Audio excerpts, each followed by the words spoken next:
इल्जाम लगाए में पीपल्स पार्टी से पूछें तो वो बात करेंगे छांगा मांगा की।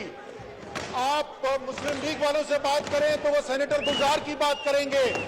ये वो लोग हैं जिन्होंने खुद कौम को ये बताया है कि ये जो सेनेट का इलेक्शन होता है, ये सेनेट का इलेक्शन एक ऐसा मंजर पेश करता है जैसा किसी कोठे पे नजर आता है। क्या इस निजाम को बदलना चाहिए या नहीं?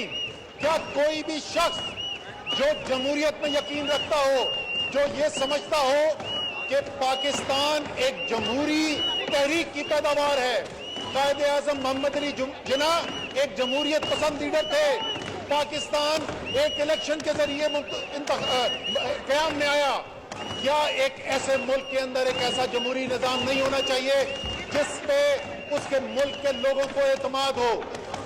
एक सादा सी तब्दीली, ये क्या कहा जा रहा है? इस कानून में लिखा क्या है? इस कानून के अंदर ये लिखा हुआ है कि जनाब अगर पीपल्स पार्टी की 5 सीटें बनती हैं तो उनको 5 ही मिलनी चाहिए, 4 नहीं, 5 मिलनी चाहिए। अगर मुस्लिम लीग नून की 6 सीटें बनती हैं तो मुस्लिम लीग को 6 सीट मिलनी चाहिए, 5 नहीं मिलनी चाहिए। जरा ये तो बताएं कि एतराज किस बात का है? अच्छा ये भी मैं बता दूं, ये इनको गलत फहमी है। ये गलत फहमी इनको अक्सर होती है। पहले इनको गलत फहमी हुई, सेनेट चेयरमैन बदलने चले थे और जो जिल्लत उठानी पड़ी वो हमें आज तक पता है। और शाम को खड़े होके बड़े उन्होंने बयान किए, हम इन्वेस्टिगेशन करेंगे, हम जो बिका है उसको बाहर निकालेंगे। वो किधर गए वो जो बाहर निकालने थे? वो जो बिके थे वो क्यों बैठे हुए अभी तक असेंबली में? अभी जिल्लत मुकम्मल नहीं हुई थी, अभी मजीद जिल्लत की जरूरत थी। तो फैक्टर के बिल के अंदर पाकिस्तान को खतरा था कि पाकिस्तान को ब्लैक लिस्ट में डाल दिया जाएगा। इन्होंने कहा कि पाकिस्तान ब्लैक लिस्ट में चला जाए हमें फिक्र नहीं, लेकिन हमें अपने लीडरान की चोरी का पैसा बचाना है। तो इसलिए ये फैटअप के कानून के खिलाफ खड़े हो गए। अब किसको नहीं पता कि जॉइंट सेशन के अंदर इन लोगों की अक्सरियत है, ये अपने मेंबर नहीं संभाल सके। हम तो जो कह रहे हैं वो तो इनके भी भले की बात है, वो जमहूरियत का भी तकाजा है, वो इंसाफ का भी तकाजा है, वो सच्चाई का भी तकाजा है, वो हमारे दीन के अहकामात के भी वो बराबर है। लेकिन उसके बावजूद ये हो क्यों रहा है? स्पीकर साहब, इसका ना सेनेट इलेक्शन से कोई ताल्लुक है, ना इसका बिल से कोई ताल्लुक है, क्योंकि पता ये चला है कि इनके जो लीडर थे उनके तो नाम पहले बेनकाब हो चुके थे। इनके लीडर्स को तो सुप्रीम कोर्ट ऑफ पाकिस्तान कह चुका था कि वो गॉडफादर हैं, वो एक क्रिमिनल माफिया चलाते हैं। लेकिन जो अभी पिछले दिनों काम हुआ है, शहजाद अकबर वो बैठा, अभी जो इंकशाफात हो रहे हैं तो ये पता ये चला कि ये गॉडफादर वाकई में अकेले गॉडफादर नहीं है। यहाँ तो नीचे क्रिमिनल नेटवर्क चल रहा है, कोई जमीनों पे कब्जे लेकर बैठा हुआ है, किसी ने पार्क की जमीन के ऊपर अपनी जायदादें बनाई हुई हैं, कोई जो है वो ड्रग माफिया की सरपरस्ती कर रहा है, कोई जो है वो फॉरेन फंडिंग ले रहा है गैर मुल्की हुकूमतों से। अब हमें तो पता नहीं, हम तो मौजूद नहीं थे वहां पे, हमें तो बड़े ही मोतबर लीडर, बड़े सीनियर रहनुमा हैं, उन्होंने हमें बताया। उस दिन हाफिज हुसैन अहमद, स्पीकर साहब आपने भी शायद देखा हो, उन्होंने कहा, उनसे पूछा एंकर ने कि जब आपको ये पता था तो आपने उस वक्त मौलाना फजलुर रहमान से नहीं पूछा, आपने आज क्यों सवाल रेज किया है? तो उन्होंने कहा जी हमने पूछा था। उन्होंने कहा अच्छा फिर क्या कहा मौलाना ने? उन्होंने कहा मौलाना ने रोना शुरू कर दिया। अब ये भी जो है ये रोने की आवाजें हैं, ये जो चीखें सुनाई दे रही है, ये इसलिए ज्यादा दिल से निकल रही है कि मामला अब आसिफ जरदारी और नवाज शरीफ और शहबाज शरीफ पर नहीं रुक रहा, अब मामला उन हवारियों तक भी पहुंच रहा है जिन्होंने काला पैसा बनाया, इलेक्शन के अंदर फंडिंग की और अब वो पैसा रिकवर करना चाहते हैं। ये समझने की बात है अवाम के लिए कि ये जो मैं दास्तान बता रहा हूँ, ये जो काला पैसा खर्च करके इलेक्शन जीत के आए हैं, इसका सेनेट के इलेक्शन से क्या ताल्लुक है?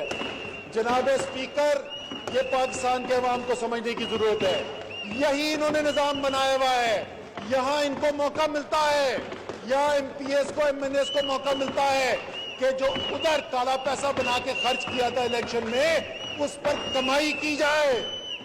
یہ ان کی دہاڑی بند ہو رہی ہے. اب شاہ محمود صاحب ان کو ویبینار کرنا تھا, وہ چلے گئے. اب شاہ صاحب کو یہ بات پرسنلی نہیں لینی چاہیے, یہ کوئی شاہ صاحب کے خلاف تھوڑی بات کر رہے ہیں, لیکن آپ ایک قانون لے کے آئیں جس میں لوگوں کی M P As M N As کی دہاڑی بند کر دیں, جس میں بکرا منڈی لگنی بند کر دیں, جس میں جو قیمت لگتی ہے وہ قیمت لگنی بند کر دیں, تو بیچاروں کا گزر بسر کیسے ہوگا؟ تو ان کا غصہ جو ہے سمجھ میں آتا ہے. اچھا اب ان کے لیڈران کے اوپر آ جائیں. ان کے ساتھ مسئلہ یہ ہے کہ ان کو سیاست کرنے کا طریقہ ہی ایک آتا ہے. انہوں نے کہا کہ جناب یہ باقی جو ہیں ان سب کو تو ہم سنبھال لیں گے, یہ کچھ وردی والے یہ ہم سے نہیں سنبھلتے. تو اب وہ کرتے کیا ہے, ان کا طریقہ واردات دیکھیں. ایک دن جناب وہ پہنچ گئے جنرل آصف نواز جنجوعہ کے گھر, ان کو بلایا اور انہوں نے کہا جی یہ بی ایم ڈبلیو کی چابی ہے, ہم آپ کے لیے لے کے آئے. آرمی چیف کو رشوت دینے کی کوشش کی, نہیں چلی رشوت. پھر اس کے بعد انہوں نے کہا کہ اچھا اگر رشوت نہیں تک چلتی تو چلے پھر ہم کو دوست دھمکی کرتے ہیں. تو انہوں نے غیر ملکی طاقتوں کے ساتھ مل کے جو بھارت کا بیانیہ تھا, جو پاکستان کے بدترین دشمن کا بیانیہ تھا, وہ انہوں نے ڈان لیگز کی صورت میں پاکستان کی فوج کی پیٹھ میں خنجر مارنے کی کوشش کی. وہ بھی ناکام ہو گیا. اس کے بعد الیکشن ہو گئے. اچھا ان کو بیچاروں کو عادت نہیں ہے بغیر امپائر کے الیکشن لڑنے کی, یہ بھی ان کے ساتھ بڑی زیادتی ہوئی. اب امپائر ملے ہوئے نہیں تھے. آپ کو پتہ ہے نا, میاں صاحب جب لاہور جمخانہ میں بیٹنگ کرتے تھے تو وہ آؤٹ ہو جاتے تھے تو امپائر ان کی طرف دیکھتا تھا. اگر امپائر کہتا تھا, اگر میاں صاحب کہتے کہ آؤٹ دے دو تو وہ دے دیتا تھا, اگر میاں صاحب کہتے تھے ابھی بیٹنگ کا موڈ ہے تو امپائر آؤٹ نہیں دیتا تھا. تو یہ اس وقت کی عادتیں پڑی نہیں ہیں. میاں صاحب جو ہے انہوں نے کہا کہ جی ایسے کرتے ہیں, یہ تو ہمارے ساتھ بڑا ظلم ہوا ہے, ہمارے ساتھ تو اس دفعہ امپائر نہیں ملے. تو انہوں نے پاکستان کی فوج کے سربراہ, پاکستان کے D G I S I نام لے کر حملے کرنے شروع کر دیے. اب ان لوگوں کے اوپر ظلم دیکھیں, اب ان لوگوں کے اوپر آپ کو لوزر کہنے کی ضرورت نہیں ہے, ان کو پتا ہے کہ وہ لوزر ہے, آپ کو بولنے کی ضرورت نہیں. اچھا ان کے اوپر ظلم دیکھیں. میاں صاحب تو بیٹھے ہوئے لندن, ڈر کے بھاگ کر چھپ کے بیٹھے ہوئے لندن میں ٹیبل کے پیچھے چھپے ہوئے, ان بیچاروں کو سامنے کھڑا کر دیا. ادھر سے اٹیک کرتے فوج کو, یہ بیچارے گھر بھاگ کے چھپتے, تو ان کے اوپر تو ملٹیپل ظلم ہو رہے. تو جناب یہ جمہوریت جو دوست دھاندلی, زبردستی, چوری, چکاری اور پیسہ لگنے کی جمہوریت تھی, اس جمہوریت کو عمران خان نے پاش کرنا شروع کر دیا ہے. آج ملک میں وہ جمہوریت بننے جا رہی ہے. یہاں پہ کئی آئین کی کتاب لکھی ہوگی.